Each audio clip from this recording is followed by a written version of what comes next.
Përshëndetje nxënës të dashur, unë jam mësimdhënësja Gonxhe Ejubi. Punoj pra në shkollën fillore Brac Fomigjeni. Sot do të kemi një njësi mësimore për klasat e 7-ta.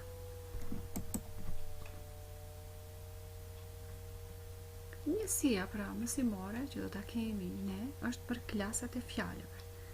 Ne në orë të kaluar kemi diskutuar për fjalët e ndryshueshme të ligjëratës, sot do të kemi vetëm fjalët e pandryshueshme të ligjëratës, por të bëjmë një përsëritje të shkurtër të gjithë edhe të fjalëve të ndryshueshme që të shohim se ndoshta mos i kemi harruar. Në gjuhën shqipe kemi fjalë të ndryshueshme dhe të pandryshueshme të ligjëratës. Fjalët që ndryshojnë formën e tyre gjatë përdorimit në fjali të ndryshme, si për shembull dhelpër, dhelpra, dhelprës, korbi, korbit, korbin, djathë, djathi, djathin, qenkeni, paska qenit të tjerë. Këto pra quhen fjalë të ndryshueshme të ligjëratës. Ndërkaq fjalët me, por, dhe e të tjerë nuk e ndryshojnë formën e tyre, këto do të quajmë fjalët të pandryshueshme të ligjëratës. Pra, të përsërisim edhe një herë. Në gjuhën shqipe kemi fjalë të ndryshueshme të ligjëratës dhe fjalë të pandryshueshme. Cilat janë fjalët e ndryshueshme? Për shembull janë fjalët dhelpër, dhelpra, dhelprës. Pse? Sepse kjo ndryshon vazhdimisht. Kurse këtu e kemi me, por dhe. Këto nuk ndryshojnë asnjëherë. Çdo herë në tekste do t'i hasim si të njëjta. Prandaj do t'i quajmë si fjalë të pandryshueshme të ligjëratës. E të mbajmë në mend se në gjuhën shqipe kemi fjalë të ndryshueshme të ligjëratës dhe fjalë të pandryshueshme. Sipas edhe fjalës, ata të ndryshueshmet janë ata të cilët ndryshojnë, të pandryshueshmet janë ata të cilët nuk ndryshojnë kur përdoren në fjali. Cilat janë fjalët e ndryshueshme? Të bëjmë një përsëritje. Fjalët e ndryshueshme sipas disa rregullave të caktuara dhe sipas funksionit që kryen një fjali ndahen në disa klasa, siç janë emrat, mbiemrat, përemrat, numërorët dhe foljet. Këto janë pra fjalët e ndryshueshme të ligjëratës. Këto, do të thonë, çdo herë kur do t'i hasim në tekste të ndryshme, këto çdo herë do ta ndryshojnë formën e tyre. Prandaj, edhe jo rastësisht, do t'i quajmë si fjalë të ndryshueshme të ligjëratës. Kalojmë tek fjalët e pandryshueshme, pra tek mësimi i sotshëm. Fjalët e pandryshueshme sipas rolit të tyre edhe këto ndahen në disa klasa. Ata janë pra ndajfolje, parafjalë, lidhëza, pasthirma dhe pjesëza. Këto janë fjalët e pandryshueshme të ligjëratës. Për të gjitha pra këto me radhë që janë 5 lloje, ashtu siç edhe tham, fjalët e pandryshueshme edhe ata ishin 5, edhe fjalët e pandryshueshme edhe këto janë 5. Për të gjitha pra do të flasim veç e veç. Vazhdoj. Ndajfolje. Ndajfolje çrbejnë për të plotësuar kuptimin e një folje, një mbiemri ose një ndajfolje tjetër. Për shembull, afrimi këndon bukur. Bukur është ndajfolje. Tregon, do të thënë se bukur është ndajfolje. Tregon pra se si këndon pra afrimi. Kënga e tij ishte shumë e bukur. Pra shumë është ndajfolje. Të tregohet këtu se si këndonte pra shumë bukur apo pak bukur. Do thënë ka kuptimin e një folje ose një mbiemri ose një ndajfolje tjetër. Ashtu siç tham pra, ndajfolje çrbejnë për të plotësuar kuptimin e një foljes ose ndonjë mbiemrit ose ndonjë ndajfolje. Për shembull, vazhdojmë me shembullin tjetër. Nxënësit u grumbulluan shumë shpejt në oborin e shkollës. Shumë shpejt, pra është ndajfolje. Vazhdojmë me parafjalët. Parafjalët janë pjesë të pandryshueshme të ligjëratës që vihen para një emri, përemri, anumrori dhe shërbejnë për të lidhur këta me fjalë të tjera në një rast të caktuar, si për shembull. Ashtu siç tham, ata vihen para një emri, përemri, anumrori. Ja këtu tash. Luaj me top. Me është parafjalë. Me është parafjalë. Ja këtu në ngjyrë të gjelbërt. E njoha nga të folurit. Nga është parafjalë. Ishte I dashur nga të gjithë. Nga është para fjalë. Shkuan dy prej nesh. Prej, pra këtu është para fjalë. Ndodhej afër qendrës. Afër është para fjalë. Pra të vërejmë me kujdes fjalët. Me, afër, prej, para cilave fjalë qëndrojnë ato. Pra ata qëndrojnë para një emrit, para një përemrit, para një numërorit dhe shërbejnë pra për të lidhur këta me fjalë të tjera në një rast. Lidhëzat. Lidhëzat shërbejnë për të lidhur dy fjalë, dy grupe fjalësh ose dy pjesë të fjalisë së përbërë. Lidhëzat si fjalë shërbyese ndahen në dy grupe të mëdha. Pra lidhëzat në gjuhën shqipe ndahen në dy grupe të mëdha dhe ka shumë. Njëri grup është lidhëzat bashkërënditëse dhe tjetri grup është lidhëzat nënrenditëse.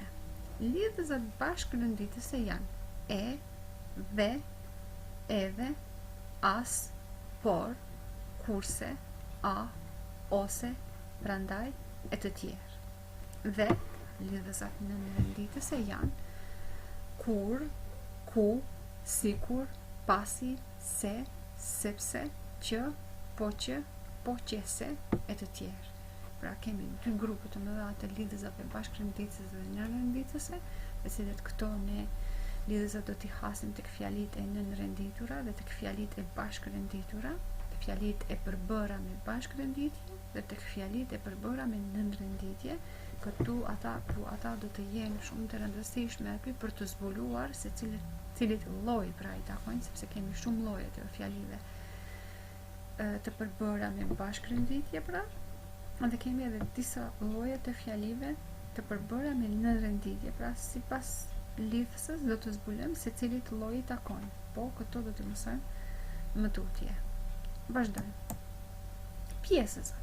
Pjesëzat shërbejnë për të plotësuar kuptimin e një fjale ose të një fjalie, ose të pohojnë ose të mohojnë një mendim. Pra, siç tha, ata shërbejnë për të plotësuar kuptimin, pra ose të pohojnë ose të mohojnë një mendim.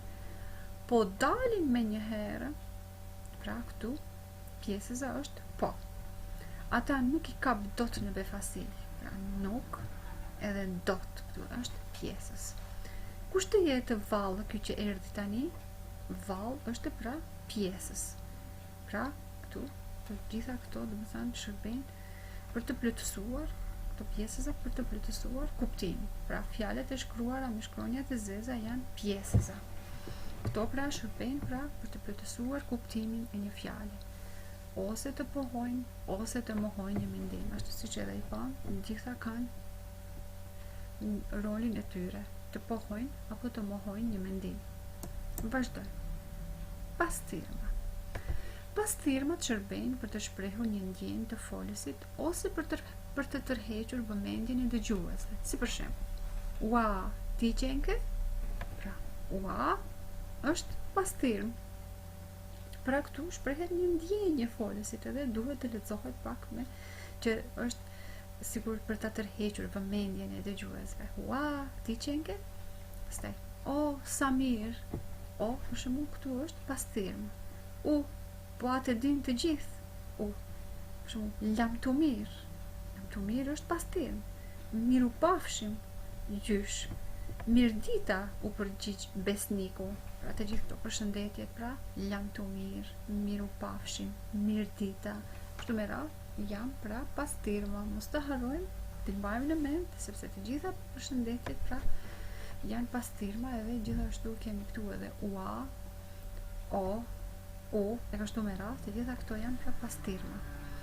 Të gjithë këto pra shprehin një ndjenjë, pra çfarë shprehin ato, tregoni pra se çfarë shprehin ata. Të gjithë këto pra pastirmat shprehin një ndjenjë të folësit dhe ne ata I përdorim zakonisht për të tërhequr vëmendjen e atij bashkëfolësit ton, me të cilin ne jemi duke biseduar, pra vëmendjen e dëgjuesve. Ashtu pra siç edhe bëm përsëritjen edhe klasë në fillim të orës për klasat e fjalëve, pra klasat e fjalëve ndaheshin në fjale të ndryshueshme të ligjëratës dhe në fjalë të pandryshueshme të ligjëratës. Pra, klasat e fjalëve kanë 5 lloje të fjalëve të ndryshueshme. Për shembull, ata janë emri, është fjalë e ndryshueshme e ligjëratës, është mbiemri, që është fjalë e ndryshueshme e ligjëratës, është përemri, numërori dhe folja. Këto të pestat pra janë fjalë të ndryshueshme të ligjëratës. Kurse pas thirrmat që i morëm në këto pjesësat, parafjalët, lidhësat dhe ndajfoljet janë pjesë të pandryshueshme të ligjëratës. Pra çfarë duhet të mbajmë ne në mend? Pra ne duhet të mbajmë në mend këtë skemën, këtu që e kemi, klasat e fjalëve, të mbajmë në mend këto 5 lloje që i kemi të fjalëve të ndryshueshme të ligjëratës dhe të mbajmë në mend edhe këto 5 të tjera të fjalë të pandryshueshme të ligjëratës. Pra, cili është qëllimi i kësaj ore? Qëllimi i kësaj ore është që të dallojmë fjalët e ndryshueshme të ligjëratës dhe fjalët e pandryshueshme të ligjëratës. Pra, çfarë ishin fjalët e ndryshueshme të ligjëratës? Fjalët e ndryshueshme të ligjëratës janë ato fjalë të cilat ndryshojnë kur i hasim në tekste të ndryshme. Kurse fjalët e pandryshueshme janë ato të cilat asnjëherë nuk ndryshojnë, çdo herë i hasim në forma të njëjta, ashtu siç edhe i përmendëm deri tani. Pra, unë shpresoj që mësimi ishte i qartë për klasat e fjalëve. Sot pra morëm për fjalët e pandryshueshme të ligjëratës. Shpresojmë që të shihemi orët e tjera me njësi të tjera mësimore. Ju faleminderit për vëmendjen.